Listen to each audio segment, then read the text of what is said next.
Okay, Rodney, I was going to show you this antenna. Yeah, you'll never see another one like this. It's made for amateur radio purposes. It's a MFJ-933B light bulb on top of it. I just happened to put that there for God knows what reason. Oh, I'll show you in a minute.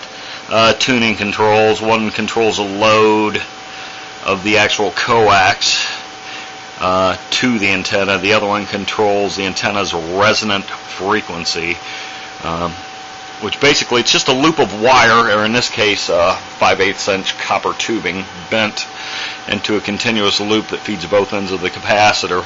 By tuning the capacitor, you can make it actually appear electrically either shorter or longer than it truly is. The entire length of this loop right now is only 5 foot 5 inches, which, by the way, is far shorter than a quarter wavelength on the 11 meter band. But let me show you it works though. I put the light bulb up here. You'll see the reason for that in a minute. But the light bulb's up there. Connections. There are two screw terminal connections back there.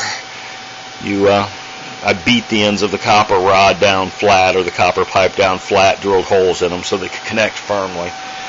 You want to be very careful when using this tuner, because once it's in resonance, it can actually generate about 4,000 volts at a little less than 100 amps. So it is potentially lethal. Okay, let's try something real quick here. Let's turn the CB on. We're set to channel 19 right now.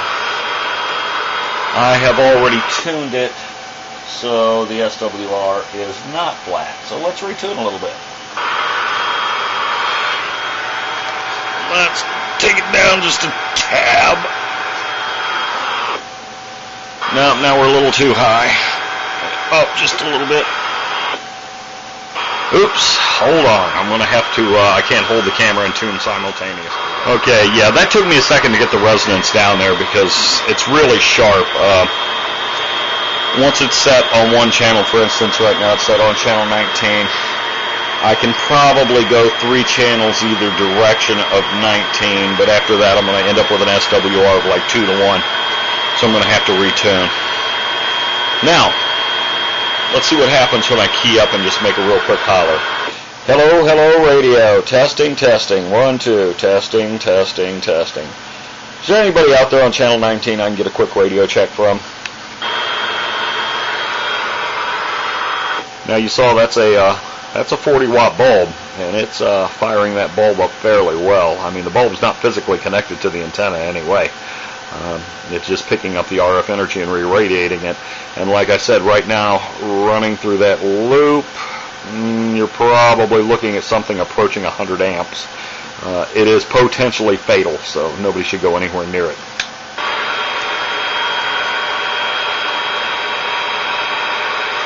This radio is really it's peaked out right now. Here's a dead carrier. That's 12 watts. It'll swing to probably about 16 to 20 watts. Watch. So it'll swing up there. I could go sideband and they'd go all crazy looking, but yeah, it's not bad for a 5 foot 5 inch loop. Performance, about equal to a dipole. Of course, I've got it sitting on the ground, or in this case on the bed, which really doesn't much help. But here's a pain in the butt. It has to be close to the radio so that I can tune it, so that I can see the SWR. I'm definitely going to have to get an external SWR meter. It's so close to the radio, like I said, I'm creating hot spots, and I myself am getting RF burns occasionally from it. I haven't touched the loop yet, which is a good thing, or I'd probably be dead. Just thought you might want to look and see what it is. Yep, $200. Is it worth it? I guess in a limited space situation where, where you haven't got a whole hell of a lot of choice, yeah, it's probably worth it. Now for other bands, that loop is certainly not sufficient at all. I've got one I use for 20 meters, which is made out of number 10 wire, and that loop is 14 feet 6 inches long, which means it has a circumference of about 5 feet.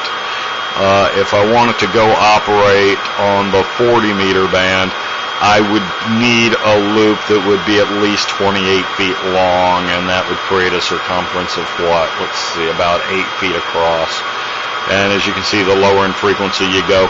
If I wanted to operate on the 160 band, I calculated the loop would have to be 66 feet long. And divide that by 3, its circumference is going to have to be something in the neighborhood of 22 feet, which is pretty much undoable. You're just going to have to get outdoors for it. But it's neat to play with. I don't think it'll be my permanent antenna, but it's neat to play with. Good for a portable situation. If I go camping, I'll take it with me, and that way I'll be able to work all my bands. Just thought you might want to see. Talk to you later. Bye.